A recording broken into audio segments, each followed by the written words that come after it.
You know that feeling when the day just, well, it just happens to you. You're busy, definitely.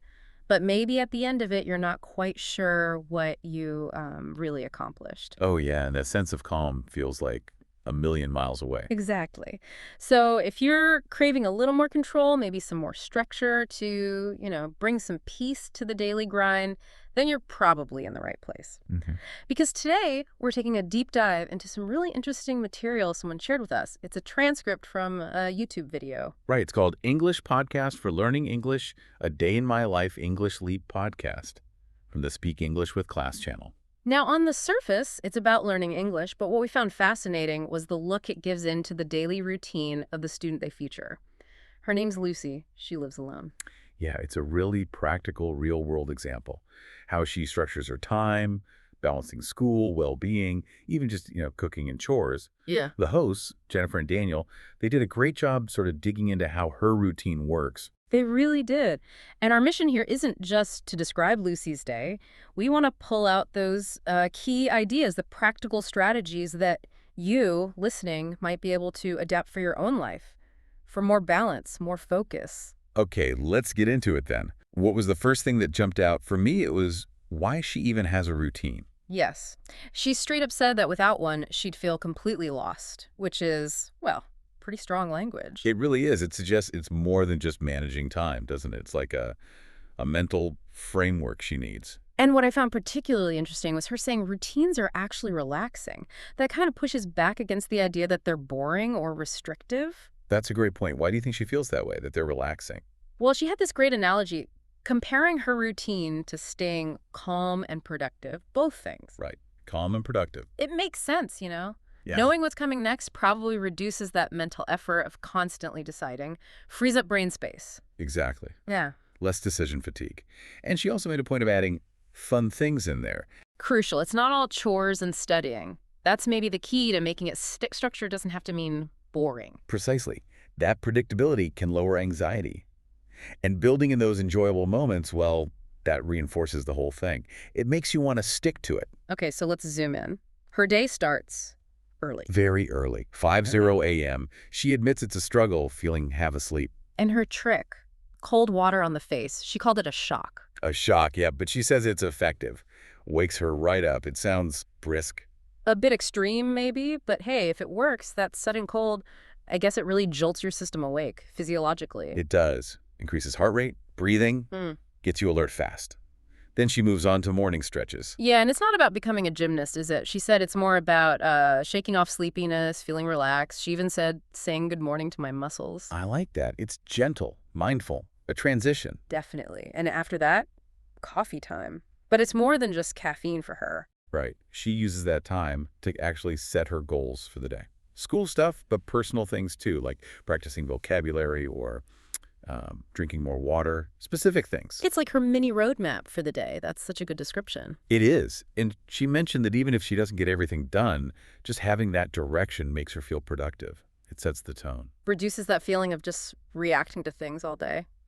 Okay, so coffee, goals, then the gym, around 5:30. Yep. Fueled by the coffee power-up, as she called it. Straight to the gym. Now, some people might hear gym at 5:30 a.m. and think, no way. But she's clear. It's not some intense, punishing workout. It's light cardio and a few weights. Yeah. The goal is energy. And she feels a real difference, doesn't she? On gym days, she feels like she can tackle anything. That superhero energy. Exactly. And on days she skips it, noticeably slower. It really shows the immediate impact she gets from it. Have you found that morning movement helps like that? Oh, for sure. Even something moderate. It just clears the head, gets the blood flowing. It's not about exhaustion, like you said. It's about priming the pump for the day. So after the gym, she heads home, showers, and then does her skincare. Ah, yes, the skincare.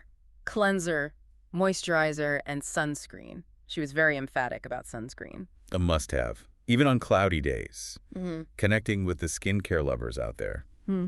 She calls it a treat, a self-care moment. It's those small rituals, isn't it? They add up. And then breakfast.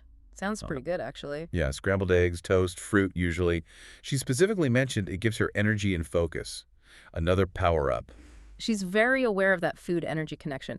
It's clear this whole morning sequence is very intentional. The shock wake-up, the movement, the mental prep, the exercise. the self-care, the fuel. It's a really holistic start, sets a Yeah. strong foundation. Yeah. Okay, so how does that carry her into her school day? Right, so around 8:30 a.m., she heads out. Classes, lectures, group projects. Sounds like a pretty packed schedule. Standard student life, yeah. But she's not just passively sitting there. She makes a point of taking notes, asking questions. She says it helps her stay engaged, understand things better, helps her remember. That active learning is so important. Taking notes forces you to process it, right? Not just let it wash over you. Mm.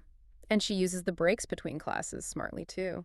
Quick note review, chatting with friends, maybe another coffee. Those little breaks are key for not getting overloaded.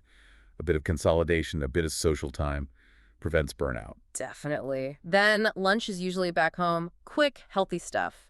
Salad with chicken, maybe some pasta. And she mentioned she finds cooking relaxing after classes. Plus, she likes knowing what's in her food. Another element of control, maybe? Could be. And self-care, too, in a way. Making sure she's eating well. She says she feels energized after a home-cooked meal. Makes sense. Better fuel. Now, after lunch, she has this habit, tidying up a bit each day. Yes. Just a quick sweep, putting things away, doing the dishes. She connects a clean space with a clear mind. That's such a powerful, simple habit. Just 10-15 minutes can make a huge difference to how you feel in your environment, can it? Totally stops things from piling up and feeling overwhelming later. And it sets her up for her evening study time, reviewing notes, working on assignments. It's that consistent effort again, spreading it out rather than cramming. Much more effective long term. Okay, so study's done. What about winding down? Yes, very important. She takes a proper break in the evening. Dinner, she mentioned stir fries or soup, simple stuff. Then relaxing, watching a show, maybe reading. She calls it her recharge time. Needs that downtime. Sounds quite cozy. That unwind period is essential, isn't it? You can't just be on all the time. It helps manage stress, prevents burnout. Absolutely. And then she has her nighttime skincare routine, another little ritual. Cleanser, moisturizer, maybe a face mask sometimes. Hair stuff, too. She calls it her mini spa night. I like that framing. It makes it feel like a treat, not a chore, a signal to her brain that the day is ending. Exactly. It all leads up to setting that 5-5 area alarm again and getting to sleep. The whole cycle. It's quite a system she's built. Now, you mentioned the original source also had a vocabulary section with someone named Charlotte. Yes, and it's worth touching on because the words themselves kind of reinforce these ideas we've been discussing. Useful for you listening, too. Okay, like what? Well, routine itself, just meaning that regular sequence. Mhm. Stretch, extending muscles, energize, feeling full of energy, productive, getting things done efficiently. Makes sense. Then unwind, relaxing after being busy, focused, giving full attention, self-care, looking after your physical and mental health. Good ones. Also packed, meaning really busy. Balance, that healthy mix, not too much of one thing. And take on, like starting a task or responsibility. I think Charlotte's point was to try using these words, right? To get familiar with them in this context. Exactly. It helps internalize the concepts, thinking about your own day in terms of, say, finding balance or making time to unwind.